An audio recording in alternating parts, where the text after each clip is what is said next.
on the phone. It is a pleasure to welcome to the program Charlie Pierce. He blogs over at Esquire Magazine, one of my favorites. Thanks so much for joining us, Charlie. Thanks, Sam. It's good to be here. So you had this on your blog. I want to play this clip from Fox News. It is Valentine's Day. I should also say it's also my wife's birthday. So happy birthday, Nikki. Two for you. Oh, exactly. Yes, it's always no pressure.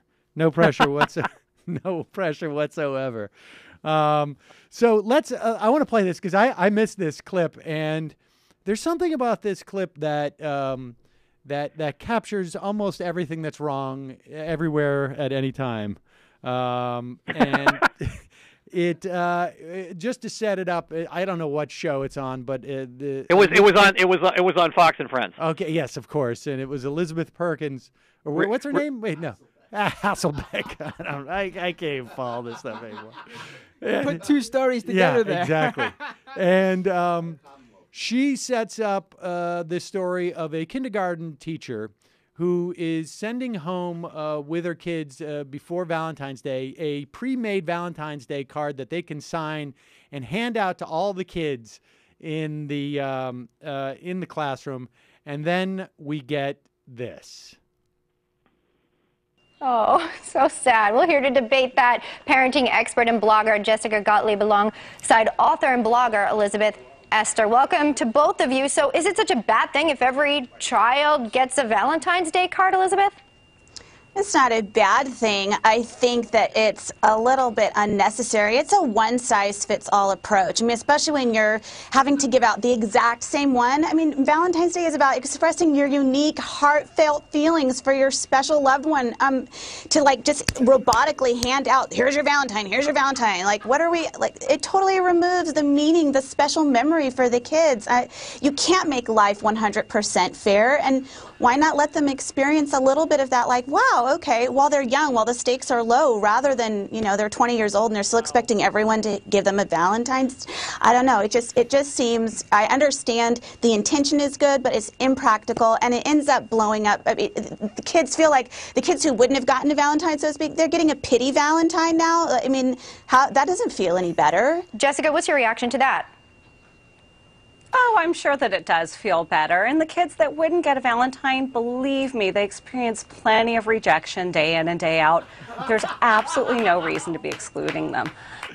Okay, now this, of course, where do you go? I mean, this is Ayn Rand's approach to Valentine's Day. Yes, exactly. And now, of course, we all know that this don't give out Valentines to those little moochers who weren't going to get one anyway. You're depleting the reservoir of goodwill for the rest of us. Yes. Now, of course, this was obviously some type of secret Obama plan. Well, not just that, but I pity the woman who actually would go on television and think that stuff up.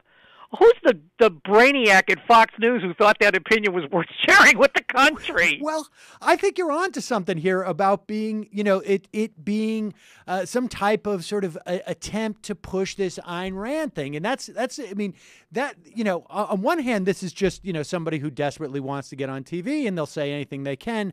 But this notion of like, it is 5 years old is not too early to make these kids suffer. Absolutely, the marshmallow peeps of the world belong only to the producers. That's right, and I mean, I think it's, and the reason why I want to just start with that is that this has been a. The reason you want to start with that is because it's hilarious. Don't come up with some deep reason for it.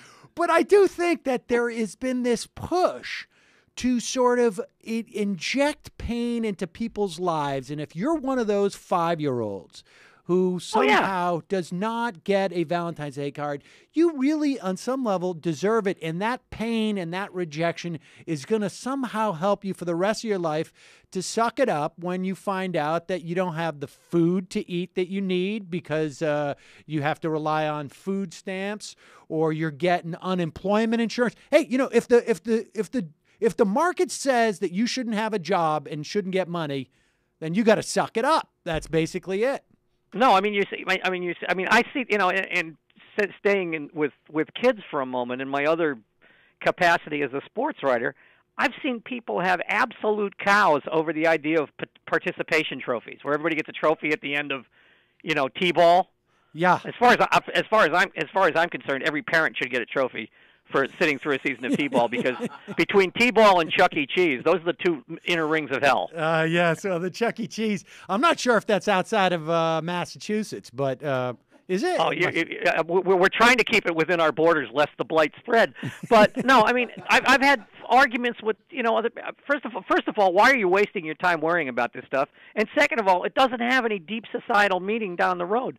But I think you're right. I think there's a consistent attitude that now runs through this, this incredible thing now where the CBO report is being used as a way to explain that Barack Obama doesn't want you to work yourself to death anymore. Therefore, something essential in America is being lost. Yeah, I think there's a straight line from this woman to that attitude. Is this, is this new? I mean, obviously it's not new, but is it new in the way that it's this banner is being waved? It just seems relentless. Well, no, I don't think it's new. I don't think the attitude that a social safety net, disincentivizes work or whatever is anything new. I'm sure they said it when the progressives at the turn of the last century were talking about, the 8-hour day and the 24, and reducing the work week and organizing labor. I'm sure if you go back, a better historian than I would go back and find examples of that.